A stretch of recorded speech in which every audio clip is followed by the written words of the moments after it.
শিক্ষা প্রতিষ্ঠানের নামে আমি কোনো জায়গা ক্রয় করিনি, আমি নিজে কিনে কিনে শিক্ষা প্রতিষ্ঠান দিচ্ছি। আমি শিক্ষা প্রতিষ্ঠানের নামে ডাইরেক্ট আমরা ক্রয় করে, আমি তো টাকা তো আমি দিছি, যিনি দলিল দিছে টাকা কি শিক্ষা প্রতিষ্ঠান দিচ্ছে না আমি দিছি।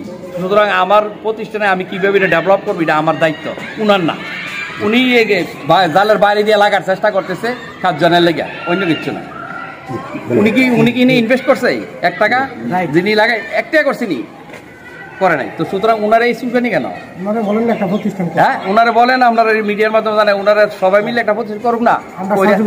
ওনার তো আব্বা আছে, আমি যখন আমার যখন আব্বা আছে, আমি করছি না আমার আব্বার নামে, উনিও করুক ওনার আব্বার নামে। তবে তো স্যারে ওনার তো আর আমি বেশি ধরি না। যেখানে যাই যদি দেখি যে এখানে একটা সমস্যা আছে, এটা নিয়ে কাজ করার চেষ্টা করি, আল্লাহ আমাকে সাহায্য করে। আবার ইদানিং আবার ভিতর কোনো শেষ নাই। তো আমি আসলে তাদের প্রতি কোনো অভিযোগ নাই। আমি এই মসজিদে আজকে দোয়া করে গেছি, আল্লাহ যেন তাদেরকে হেদায়েতের পথে আনে কাজ করার। কারণ কাজ করতে গেলে অনেক কিছুই হয়। তো সুতরাং আমরা যেন নিজের মনের কাছে যেন পরিষ্কার থাকি, আমরা যেন এইগুলোতে না থামিয়া আমরা যেন ভালোভাবে সামনের দিকে আগাই যাই। চলতে থাক, দুনিয়া অনেক বড় করা যায়। আর আমি এই মসজিদের বারিন্দা দ্বারাই বলি, যতগুলো প্রতিষ্ঠান করছি প্রায় 8টা প্রতিষ্ঠান, ইগে লাইব্রেরি সহ।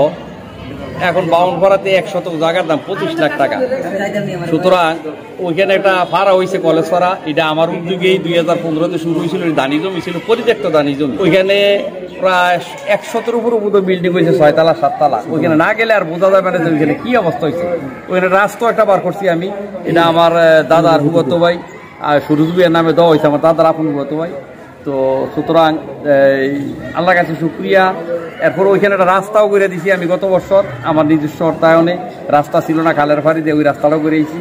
এবং কলেজ পাড়ার ফাউন্ডারও আমার কলেজ পাড়ার অ্যাডভোকেট শাহজাহান সহ তার নেতৃত্বে আমারে বানাইছে। আমি আর এটি চাচ্ছিলাম না, কিন্তু শাহজাহান অতি উৎসাহিত এগুলো করে যে ভাই কিছু করলে কিছু আগ্রহ মানুষের ইয়ে হবে, আমরা আপনাকে চিরস্মরণীয় করে রাখতে চাইছি।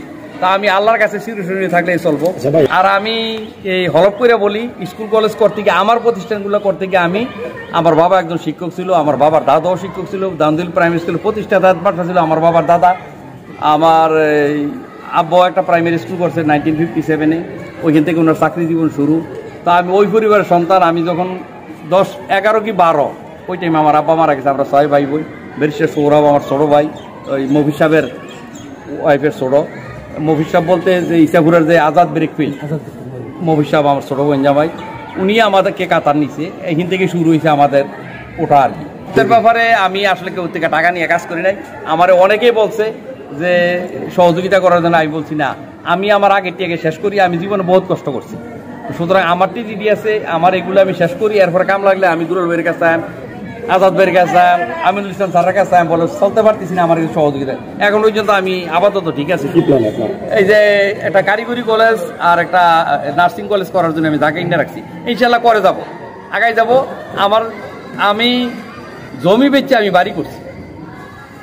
আমি গত 2 বছর আগে ফ্লাডে গেছি, আমার ভাইয়ের ব্যারিস্টারের সহযোগিতা করাতে আমি ফ্লাডে উঠতে পারছি, নাইলে কিন্তু উঠতাম না, বুঝলেন কথাটা? তো এটি তো ইতিহাস। আমি তারা যিনি বলতে আছে এটি সম্পূর্ণ মিথ্যা।